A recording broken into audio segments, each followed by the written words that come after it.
I బొమ్మ కేసులో 5 రోజుల కస్టడీలో భాగంగా తొలిరోజు రవిని పోలీసులు విచారించారు.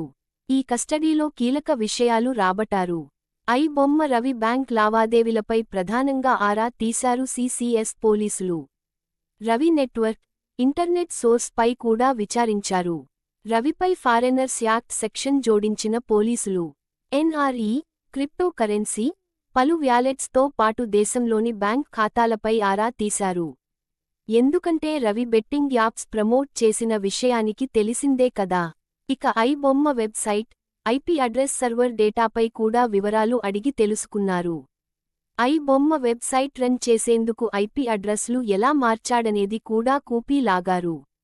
ఎక్కడెక్కడ ఉంటూ అప్లోడ్ చేశాడు, ఏమేం టెక్నాలజీ వాడాడు అనే కోణంలో విచారణ సాగింది. ఐ బొమ్మ 1 నుంచి మూవీ రూల్స్ వెబ్సైట్కు రీడైరెక్ట్ కావడంపై కూడా పోలీసులు ఆరా తీశారు.